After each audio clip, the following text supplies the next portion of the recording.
আজি আৰু এটা কথা কম, ৰাইজে বিচাৰি আছে ইউডিএফ আৰু কংগ্ৰেছ এলায়েন্সটো, যিটো সঁচা কথা।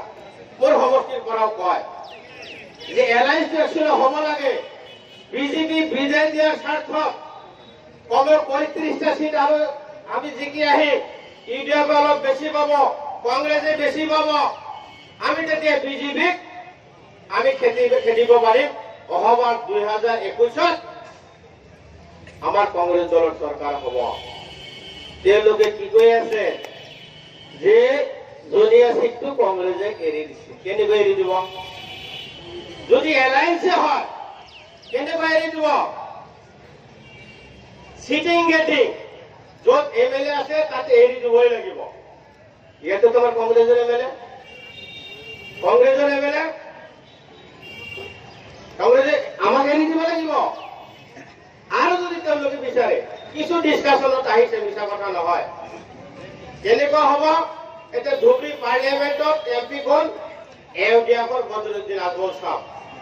আমি কেনেকৈ সিটবিলাক বঢ়াম চাব। তাতে দুটা সিট আছে, এটা গোলকগঞ্জ, এটা বিলাসীপাৰা ইষ্ট। আমি সেই দুটা ইউডিএফক এৰি দিব পাৰো। কিন্তু বৰপেটাৰ যিটো কংগ্ৰেছৰ এমপি আছে, তেওঁলোকে উল্টাকে কিন্তু কৈ আছে আমি কোনটো সিট পাম, যদি মিলো সর্বোচ্চ আমি পাম, বৰপেটাটো পাম, হয়নে? চাব, যিটো বাস্তৱ কথা। জনীয়াটো আমাৰ আছে। যদি এলায়েন্সে হয়, তেওঁলোকে যদি এলায়েন্সে কৰিব খোজে, এইটো সন্মানৰ খাতিৰত আমাক এইটো এৰি দিব লাগিছিল, কেণ্ডিডেট দিব নালাগিছিল। কিয় তেওঁলোকে কেণ্ডিডেট দিলে? এইটো ৰাইজক বিচাৰ দিছো। ৰাইজে বিচাৰি আছে এলায়েন্সটো, আমি বিচৰা নাই। তেওঁলোকে এলায়েন্স বিচাৰে নেকি? যদি বিচাৰে জনীয়া সমষ্টিত কিয় কেণ্ডিডেট দিলে?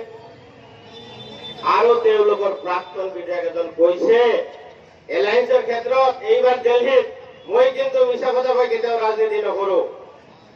চাব, আপোনালোকৰ লগত দৰ দাম কৰি ৰেটটো যেন আকৌ হিমন্তৰ লগত বেছি নবঢ়াই চাই ল'ব।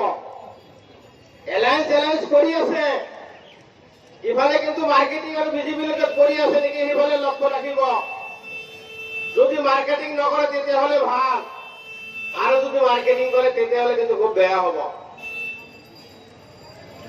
এলায়েন্সৰ কথা তেওঁলোক যে কৈ আছে, এলায়েন্স যদি হয় জনীয়া সিটটো কংগ্ৰেছক এৰিবই লাগিব। গতিকে মই আপোনালোকক অনুৰোধ কৰিছো, এলায়েন্স লৈ যিবিলাক কৈ আছে, এলায়েন্স লৈ যিবিলাক কথা কৈ আছে, এইবিলাকতো এনেকুৱা ডিছকাশ্যন হ'ব। এলায়েন্স লৈ আমাৰ হাইকমাণ্ডে ডিচিশ্যন ল'ব, তেওঁলোকে ডিচিশ্যন ল'ব। ডিছকাশ্যনত এইবিলাক কথা আহিব না বেলেগ কিবা আহিব? বেলেগতো নাহে। গতিকে যিবিলাক এলায়েন্স কৰাৰ কথা কৈ আছে, আমাৰ আগৰ এজন বক্তাই ক'লে, শুনা পালো যে এইটো বোলে এৰি দিয়া হৈছে। আৰু এৰিটো তেওঁলোকে দিছে, এটা ক'ব লাজ পাই আছে, যিটো সঁচা কথা। আৰু এইটো কংগ্ৰেছৰে চিট। আৰু এই ৰাইজে কংগ্ৰেছকে দিছে, আছে 1.5 বছৰ। আকৌ কিয় আহে তেওঁলোকে ইলেকশ্যন খেলিবলৈ?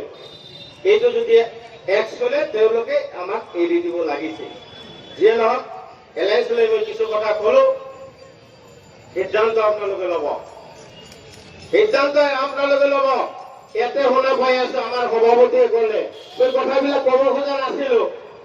ইউডিএফে বোলে প্ৰচাৰ চলাই আছে, এনআৰচি তেওঁলোকে কৰিব। মই এটা কাহিনী কৈ আছো।